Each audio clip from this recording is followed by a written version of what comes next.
2018 was a funny year for movies. We had a diverse array of quality, from Solo to Pacific Rim Uprising, right through to the Predator and Venom. But one movie that seemed to have fallen by the wayside was Upgrade, the better Venom than Venom.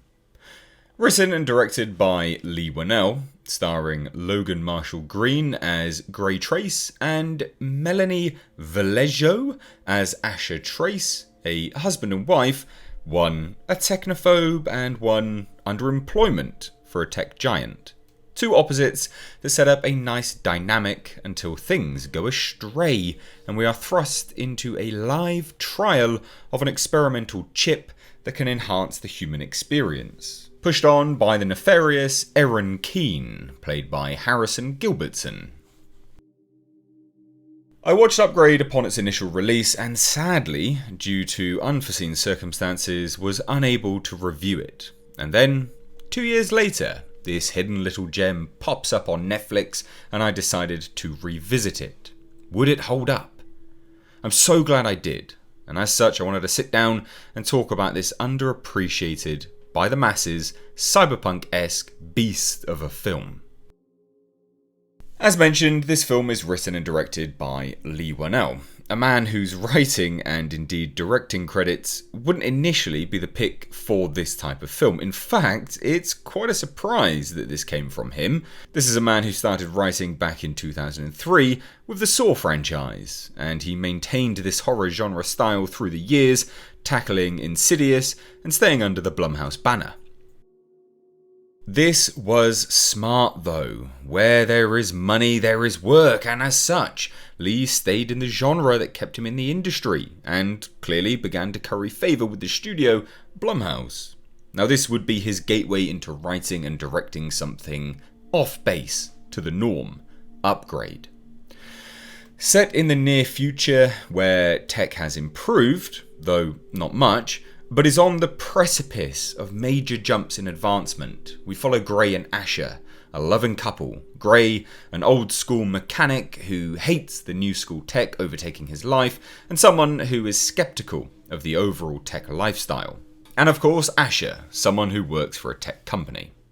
Gray finishes up some work on a classic and beautiful Firebird and goes to drop it off to the person who commissioned it, Eron, a Bill Gates Zuckerberg character who runs a tech giant. Upon their journey home, Gray and Asha get in an accident and are then set upon by a group of men. Asha murdered and Gray paralysed. We follow a fairly predictable narrative. Gray falls into depression and attempts suicide. Eron comes to find him and offers him a chance at a new life, given to him by STEM, a chip that can connect to the host and integrate, evolving the human into a better, more advanced, upgraded human. What ensues is a lot of action, bloodshed, and yes, a predictable story. It doesn't end necessarily in a predictable fashion, however, and a lot of the twists and turns you can see coming a mile off. In fact, they are purposely signposted, I believe, in an attempt to lull the viewer into a sense of knowing what will happen until they then try to perform a double twist at the end. And it doesn't land. However, what a ride.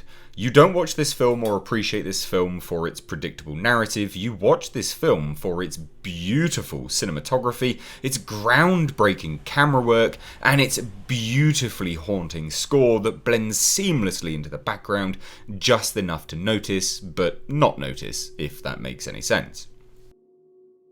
This film is expertly put together. Made on a budget of $5 million, Upgrade took home $17 million at the box office, and having been sold on to Netflix and of course Blu-ray sales, I would imagine has raked in an awful lot more, and deservedly so.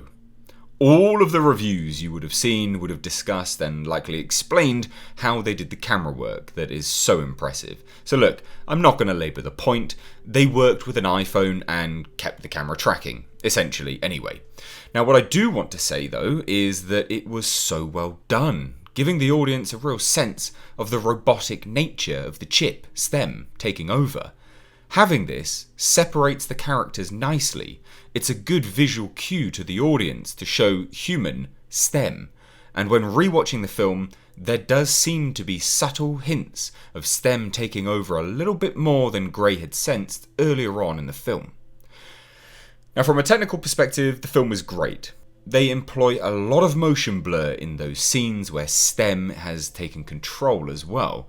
Now, this is something that others may not have mentioned so much, but it's just another way that Lee and his cinematographer Stefan Duccio separated the characters and immersed the audience into the action.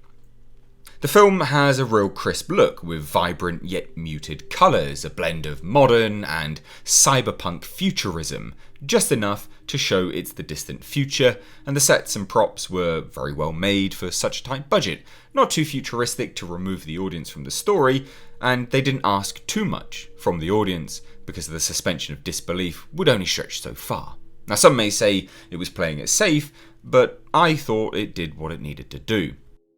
The villain characters of Eron and the other upgraded were, absolutely archetypes and somewhat paint by numbers, but they served the story well to push Gray onwards and thus STEM. Their actions didn't always land, and yes, they were predictable, but it knew what it was and it didn't try to be anything else. And another plus point for the budget was the prosthetics and effects makeup. The villainous upgraded had guns integrated into their arms, and was it hammy? Yes, but in the best possible way, and likely due to the budget, they didn't try and create these in CGI, so as such, it actually had a sense of future realism to it. To a degree anyway. And I would regret it if I didn't lord over the skulls snapping scene and the prosthetic work or model work used for that scene. God damn. I loved it, and if you know, you know. Overall, this is a fantastic hidden gem, underappreciated upon its release. But hopefully now it's on Netflix, it'll get some more traction.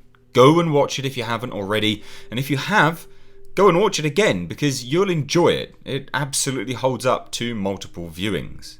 The quick wit from Gray to STEM and the action, it's a delight. So if you have seen Upgrade, please do let me know your thoughts and your personal review down below in the comments section. If you are new here, then hey, please do hit subscribe. You can stay up to date on the world of pop culture, movie news, and movie reviews such as this by hitting the bell notification icon. If you enjoy what I do here and you want to support the channel further because YouTube seems to hate actual creators these days, please do check out my Patreon page as linked down below in the description box. But thank you all so much for watching.